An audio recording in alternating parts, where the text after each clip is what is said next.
Boa tarde a todos, meu nome é Isabela Nóbrega e vou apresentar o relato de caso intitulado Cardiomiopatia hipertrófica em paciente jovem com histórico familiar de morte súbita. A cardiomiopatia hipertrófica é uma das doenças genéticas cardíacas mais comuns e é caracterizada por um aumento da espessura do miocárdio com a função sistólica inicialmente preservada e o relaxamento diminuído. Entre as manifestações clínicas estão dispneia aos esforços, dor torácica, síncope e palpitações, além da existência de casos assintomáticos. Exames complementares como o ecocardiograma transtorácico, a ressonância magnética cardiovascular e o eletrocardiograma são importantes no diagnóstico. No caso relatado, temos um paciente masculino de 28 anos, hipertenso, com histórico familiar de morte súbita e que há 8 anos foi diagnosticado com cardiomiopatia hipertrófica obstrutiva. O paciente procurou atendimento médico com dor torácica em aperto, irradiando para a região cervical de forte intensidade, dispneia intensa e sudorese. No exame do eletrocardiograma, foi revelada sobrecarga de ventrículo esquerdo. O ecocardiograma transtorácico mostrou hipertrofia miocárdica septal assimétrica do ventrículo esquerdo e moderada do ventrículo direito, com um aumento importante na espessura do septo interventricular, sendo sua medida de 36,8 mm, além de refluxo mitral moderado excêntrico e sinais de disfunção diastólica grau 2. A ressonância magnética mostrou hipertrofia ventricular concêntrica importante, com sinais de obstrução dinâmica na via de saída do ventrículo esquerdo, fibrose maior que 15% de massa em ventrículo esquerdo e derrame pericárdico discreto.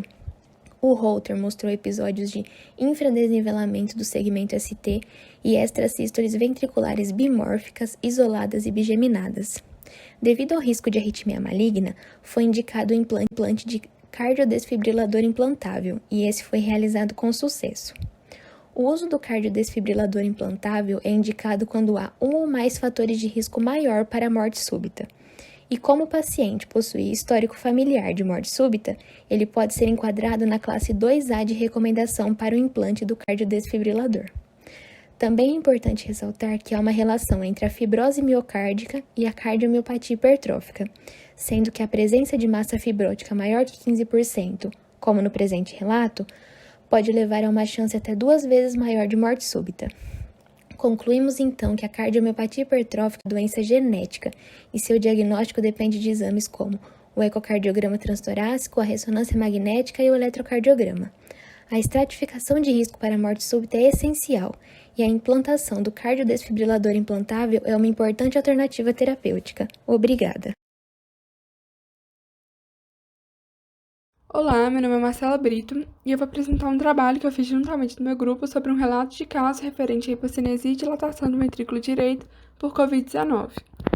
Para introduzir o assunto, a infecção do SARS-CoV-2, causador da atual pandemia, pode gerar, entre diversos outros efeitos, acometimentos cardiovasculares que aparecem em uma porcentagem expressiva dos pacientes internados por quadros graves da doença. Quando presentes, então, eles geralmente estão relacionados a maiores taxas de complicações e a um índice de mortalidade intra-hospitalar mais elevado. Nesses casos, as alterações cardíacas que são mais vistas são a disfunção ventricular, a dilatação de ventrículos, fibrose e edema mesocárdico. A dilatação do ventrículo direito e a hipocinesia aparecem em pacientes que, de uma forma geral, evoluem com critérios de gravidade e com piores prognósticos. O relato de caso é uma paciente do sexo feminino de 74 anos, sem comorbidades prévias, Covid-19 positiva e hospitalizada por pneumonia bilateral grave. Ela estava apresentando febre de 38 graus, tosse seca e recente piora da dispneia. O raio-x de tórax, que está representado na figura 1, evidenciou hipotransparência bilateral em vidro fosco e a tomografia de tórax indicou cardiomegalia. O eletrocardiograma estava normal e o ecocardiograma, que está aí representado na figura 2, evidenciou dilatação com hipocinesia difusa do ventrículo direito, hipertensão pulmonar, disfunção diastólica grau 1, regurgitação mitral e tricúspide de grau leve. Partindo para a discussão, embora a fisiopatologia dos acometimentos cardiovasculares da Covid-19 ainda não tenha sido plenamente elucidada, postula-se que esses danos cardíacos eles estejam relacionados tanto a lesões diretas causadas pela presença do vírus em si, quanto por reações secundárias ao quadro infeccioso e inflamatório de uma forma generalizada. A dilatação e hipocinesia do ventrículo direito elas podem decorrer do efeito protrombótico do vírus, então ocorreria a impactação de trombos na circulação pulmonar, resultando na obstrução mecânica que desencadearia vasoconstrição secundária e consequente liberação de substâncias inflamatórias. Esses efeitos contribuem para o aumento da resistência vascular pulmonar, que gera alterações morfológicas e hemodinâmicas no ventrículo direito pelo aumento da pós-carga. Essa dilatação ventricular também pode decorrer da hipertensão pulmonar, que vai levar à sobrecarga da câmara como um todo. Concluindo o trabalho, a Covid-19 ela pode gerar danos que não estão restritos ao sistema respiratório e que podem prejudicar o funcionamento de diversos outros sistemas, como aqui apresentado do sistema cardiovascular. O acometimento das câmaras direitas, de uma forma geral, ele representa um fator de gravidade de pior prognóstico e está associado a maiores taxas de mortalidade. Por isso é importante que mais estudos sejam conduzidos a fim de fundamentar as condutas adequadas a serem adotadas nesses casos que são observados esses acometimentos. Então, muito obrigada pela participação e bom congresso. Farei a apresentação de um relato de caso, no qual o título consiste em Síndrome de Takotsubo, um relato de caso, realizado por 5 alunos da Liga Rondoniense de Cardiologia Clínica e Cirúrgica. No processo introdutório, a síndrome de Takotsubo é decorrente de uma insuficiência cardíaca aguda, em decorrência das anormalidades reversíveis no movimento sistólico ventricular esquerdo. O paciente da síndrome de Takotsubo, ele apresenta um aspecto clínico muito semelhante ao paciente da síndrome coronariana aguda, sendo necessário a realização de exames complementares para fazer descarte desse diagnóstico. No relato de caso, temos uma paciente do sexo feminino de 73 anos que deu entrada no pronto-socorro queixando-se de dor precordial intensa, sem radiação e dificuldade para respirar após a notícia do óbito do filho. Apresentava-se pálida, sudoreica, dispneica e hipotensa. Ao exame físico, apresentava ausculta cardíaca normal, pressão arterial de 90 por 60 mm de mercúrio e taquipneica, com uma frequência cardíaca maior de 35 batimentos por minuto, sem outras alterações ao exame físico. Ao eletrocardiograma, ela apresentava subdesnivelamento do segmento ST em parede inferolateral, sendo realizado um cateterismo cardíaco de urgência, que demonstrou ausência de lesão coronariana significativa e também o abaulamento apical do ventrículo esquerdo. Essa paciente foi encaminhada à UTI, onde apresentou melhora da dor e da estabilidade clínica, que, logo após o relacionamento da ressonância nuclear magnética cardíaca, foi descartado o diagnóstico de miocardite e sugerido o diagnóstico de síndrome de Takotsubo.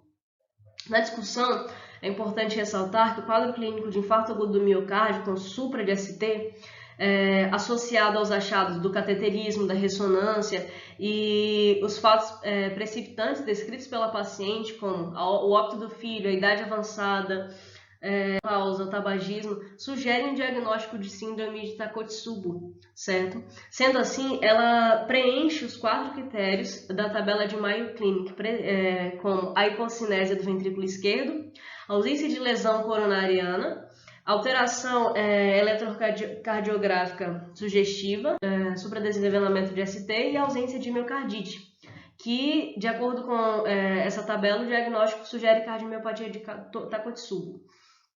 A etiologia dessa patologia ainda é incerta, mas sugere-se que seja causada por uma exacerbação do sistema nervoso simpático em decorrência de algum nível de estresse elevado, que pode causar espasmo ou vasoconstrição em diversas artérias naquela localidade, fazendo com que tais disfunções sejam notórias. Conclui-se, portanto, que o exame clínico da síndrome de Takotsubo somado aos de imagem e aos 4 critérios da tabela de Mayo Clinic são importantes para extrair o diagnóstico diferencial.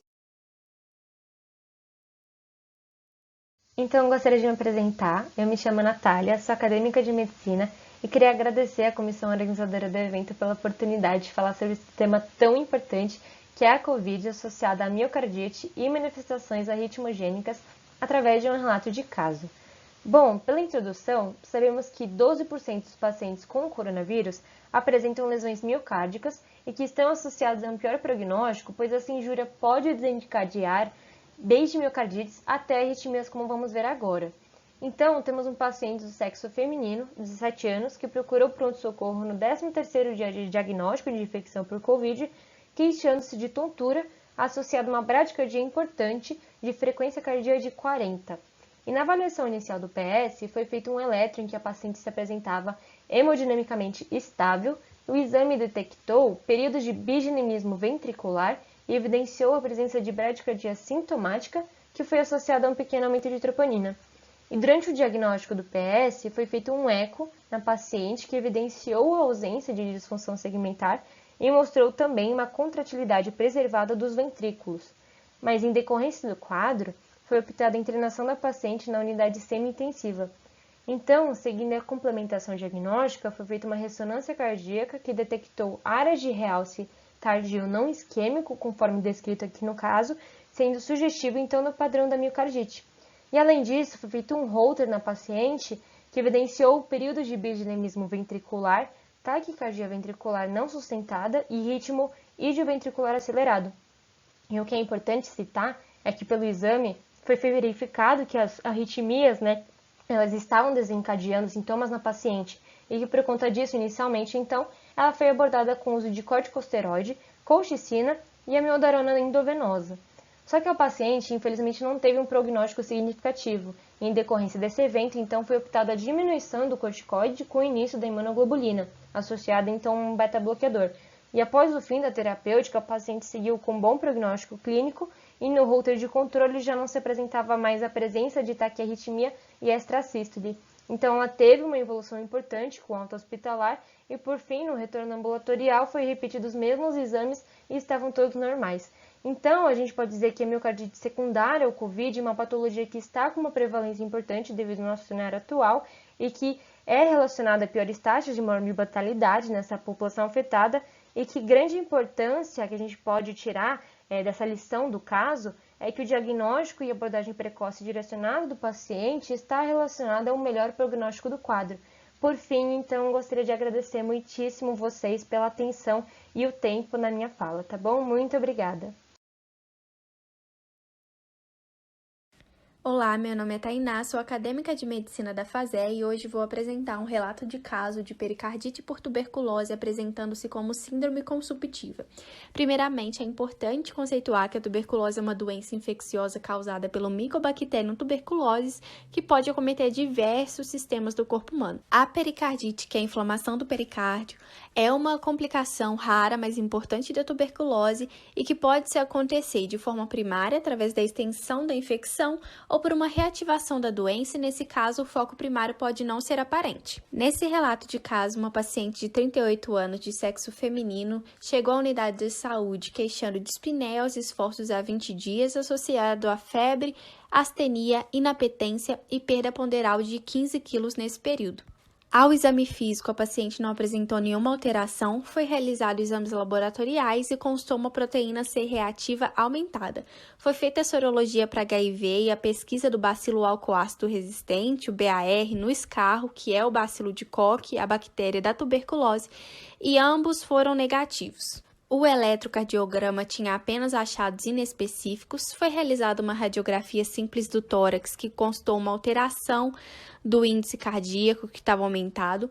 Foi realizado também um ecocardiograma com Doppler que foi possível perceber um espessamento importante do pericárdio e um aumento difuso do espaço pericárdico. Foi realizada também uma tomografia computadorizada de tórax, que foi possível perceber uma linfonodomegalia mediastinal e um espessamento e derrame pericárdico.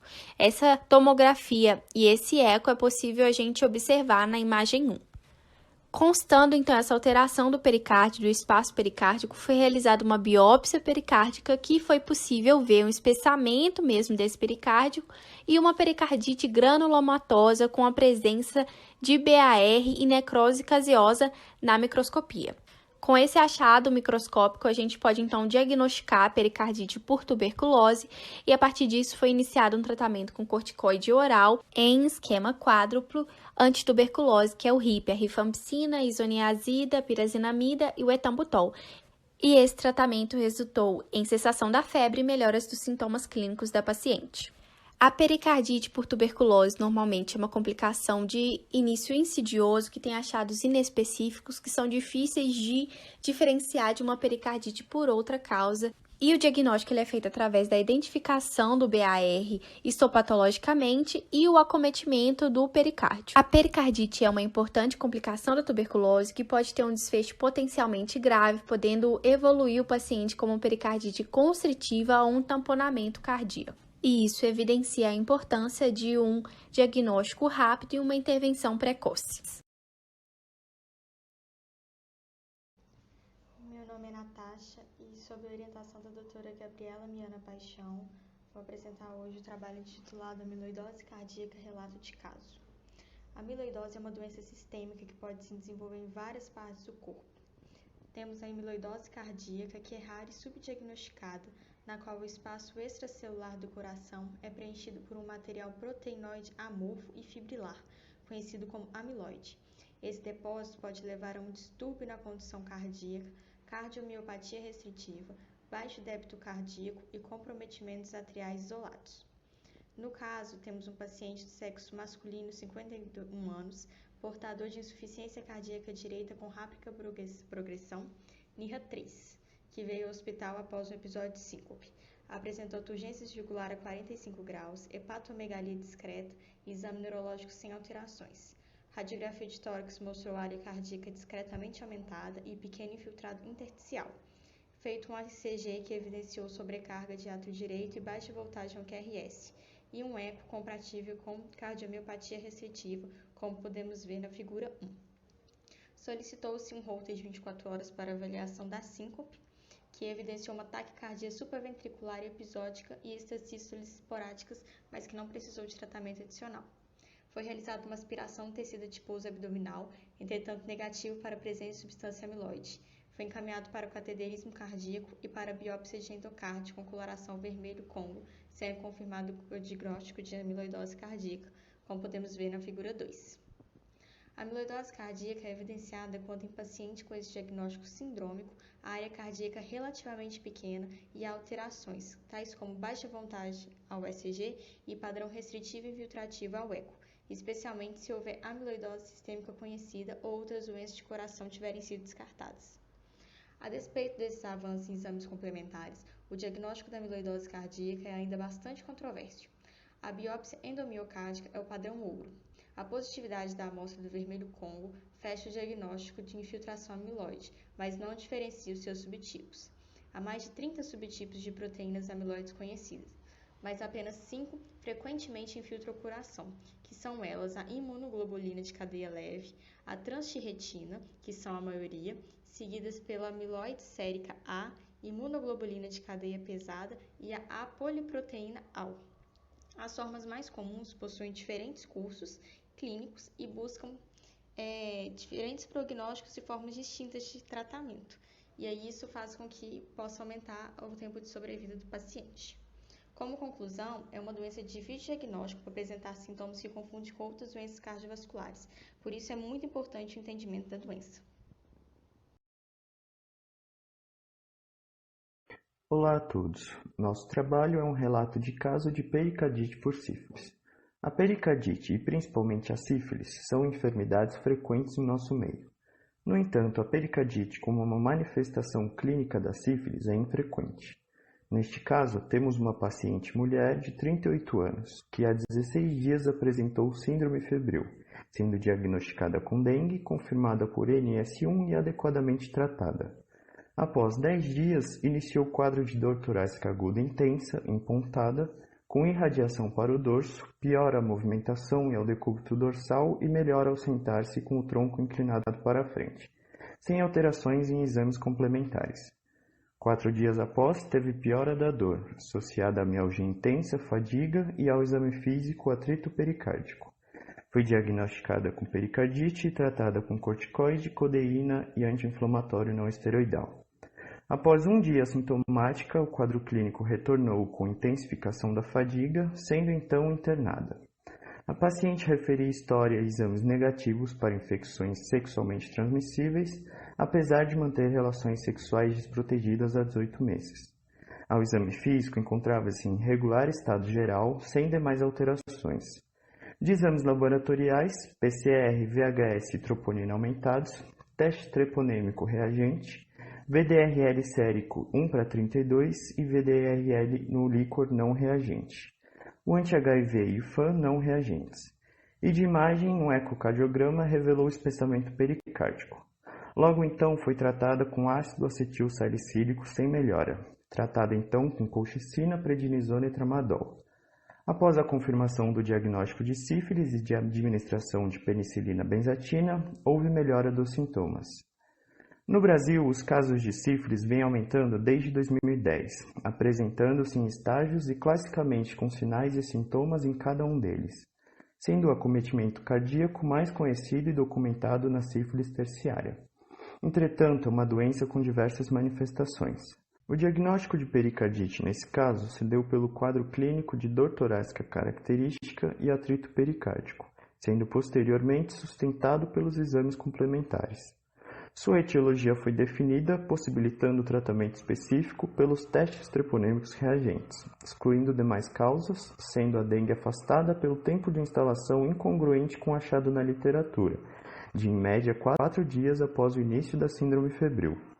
O acometimento cardíaco pela sífilis terciária é bem documentado, enquanto a pericardite como manifestação da sífilis latente é pouco reconhecida.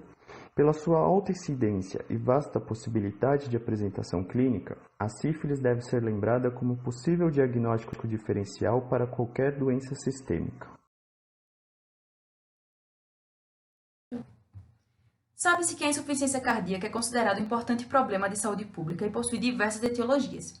Assim, estudos recentes apontam a relação da insuficiência cardíaca descompensada com o hipotireoidismo, incluindo o hipotireoidismo induzido por fármacos. No presente relato, temos uma mulher de 74 anos, obesa, hipertensa e diabética do tipo 2, com antecedente de infarto agudo com supradesnivelamento do segmento ST em parede anterior de abordagem tardia, que evoluiu com acinesia anterior ao ecocardiograma da internação hospitalar. Após episódios de arritmia ventricular nas primeiras 48 horas de admissão, a paciente evoluiu com estabilidade clínica e recebeu alta hospitalar no 7º dia. Ela estava em uso de ácido acetil salicílico, clopidogrel, espironolactona, enalapril, rosuvastatina, carvedilol e amidarona de 400 mg por dia. A paciente seguiu ambulatoriamente estável por 5 meses, mantendo-se em classe funcional 2 e também estava em desmame da amidarona com uso de 100 mg por dia. Depois de mais 2 meses, ela deu entrada na emergência e foi internada por descompensação de insuficiência cardíaca, apresentando edema periorbitário de membros inferiores, fadiga intensa, intolerância aos esforços, sonolência excessiva e policerosite, e teve uma melhora parcial após o ajuste da diureticoterapia. Após receber alta hospitalar, ela retornou 4 dias depois com agravamento das mesmas manifestações clínicas. Então, suspeitou-se da possibilidade de descompensação de insuficiência cardíaca secundária a um quadro de hipotireoidismo descompensado, que foi evoluindo com coma bixedematoso, que foi confirmado pela dosagem de hormônios tireoidianos. Depois de avaliação conjunta com a endocrinologia e o tratamento com reposição hormonal, a paciente evoluiu com melhora clínica e retomou a estabilidade sem novos episódios de internação hospitalar. Foi então orientada a suspensão da amidarona como possível fator indutor da tireoidopatia. Então, sabe-se que a amidarona é um antiarrítmico de estrutura química análoga da tiroxina, e muitas vezes o seu uso pode causar alterações em testes de função tireoidiana, que não vai refletir em mudanças reais no estado da tireoide. Mas, apesar disso, até 18% dos pacientes podem sofrer de hipotireoidismo ou tireotoxicose induzido por fármaco, independente de anormalidade clínica tireoidiana preexistente ou não. Assim, o hipotireoidismo induzido ocorre principalmente em mulheres pelo mecanismo de inibição direta das deiodenases e pelo efeito de Wolff-Charcot associado ao excesso de iodo liberado pelo fármaco. Nesse contexto de um paciente com insuficiência cardíaca, o hipotireoidismo descompensado pode provocar um relaxamento prejudicado do músculo cardíaco, que, junto à frequência cardíaca diminuída e ao menor volume de ejeção, contribui para a má progressão clínica da insuficiência cardíaca. Portanto, concluímos que uma das causas do hipotireoidismo descompensado é a indução por fármacos com estrutura química análoga à tiroxina, como a amidarona. Assim, devido a esse quadro, pacientes em uso de amidarona podem descompensar a insuficiência cardíaca pré-existente. Meu nome é Maria Carolina, sou estudante de medicina da Universidade de Brasília e vou apresentar um relato cardiomiopatia dilatada idiopática em mulher jovem com múltiplos eventos tromboembólicos. A cardiomiopatia dilatada é uma doença crônica primária do miocárdio que resulta em disfunção de todas as câmaras cardíacas. Tem diversas etiologias, porém, quando não são encontradas, é considerada idiopática. Já os fenômenos tromboembólicos eles são frequentes devido a 3 fatores principais, que é a estase sanguínea, alteração de fluxo e inflamação. Então, o objetivo desse trabalho é relatar o caso de uma paciente com cardiomiopatia dilatada dilatada e repetidos episódios tromboembólicos. Era uma mulher de 29 anos, foi internada por tratamento de TEP crônico e trombos em ventrículo esquerdo, direito e artéria pulmonar. Ela é ex-tabagista, ex-etilista, tinha um tratamento prévio de TVP em membro inferior esquerdo, um acidente vascular cerebral isquêmico e uma TVP em membro superior direito no ano anterior. Apresentava o diagnóstico prévio de cardiomiopatia dilatada e tinha um pai com um histórico de insuficiência cardíaca. Ao exame físico estava hipocorada. No exame do aparelho cardiovascular apresentava um ritmo cardíaco em 3 tempos, com B2 hiperfonético e B3 em ritmo de galope.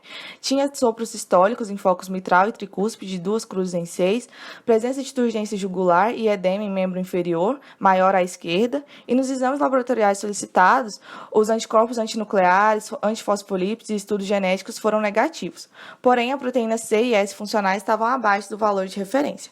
A ecocardiografia evidenciou uma cardiomiopatia global, com disfunção dos 2 ventrículos, com diminuição da fração de ejeção, múltiplos trombos em ventrículo esquerdo, direito e artéria pulmonar e uma hipertensão pulmonar importante. A angiotomografia revelou sinais de tromboembolismo não agudo, áreas de infarto pulmonar e derrame pleural. Ela evoluiu com síndrome cardiorrenal, com o IRA Cadigo 3, e depois foi estabilizada e dentro de 2 meses recebeu alta. Então, os fenômenos tromboembólicos dessa paciente poderiam, a princípio, ser explicados pela cardiomiopatia dilatada por meio dos trombos formados nos ventrículos dilatados, que embolizaram para os pulmões e para o sistema nervoso central, sem associação com a TVP prévia dela.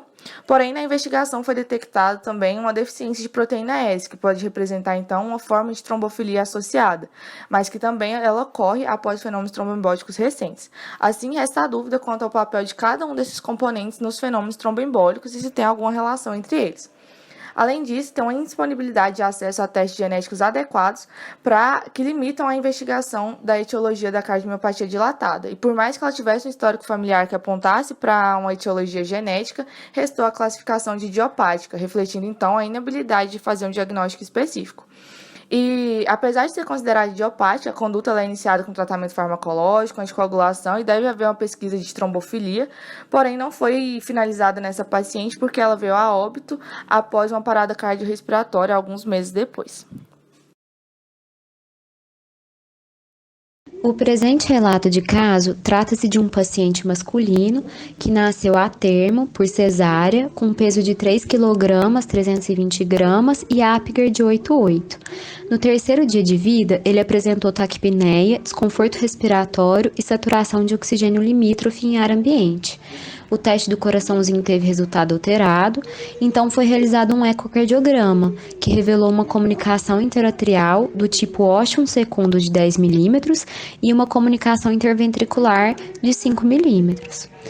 No entanto, após um mês, o paciente evoluiu com insuficiência cardíaca e foi realizado um novo ecocardiograma, que evidenciou, na verdade, uma comunicação interatrial do tipo seio venoso superior de 10 mm, com fluxo de direita a esquerda, associada a uma drenagem anômala parcial de veias pulmonares supracardíaca e a uma comunicação interventricular perimembranosa subaórtica de 11 mm. Além disso, também foi constatada uma dilatação importante nas câmaras cardíacas direitas. Então, a comunicação interatrial, que foi o diagnóstico desse paciente, é uma cardiopatia acianogênica congênita que se caracteriza por qualquer abertura no septo interatrial. A do tipo seio venoso, apresentada pelo paciente do caso, representa apenas 5 a 10% dos tipos de comunicação interatrial, sendo que esse tipo está comumente associado à drenagem venosa pulmonar anômala parcial. O paciente do caso foi, então, após o diagnóstico feito pelo segundo ecocardiograma, submetido a diversas correções cirúrgicas e, em uma dessas abordagens, ele evoluiu com uma parada cardiorrespiratória importante e com sequelas graves de hipóxia. Bom, assim, a partir desse relato de caso, pode-se destacar que o diagnóstico e a correção cirúrgica precoces são fundamentais para evitar complicações futuras irreversíveis, como a insuficiência cardíaca que o paciente do caso apresentou, e a idade precoce no momento da operação é um fator muito importante de melhor sobrevida desses pacientes.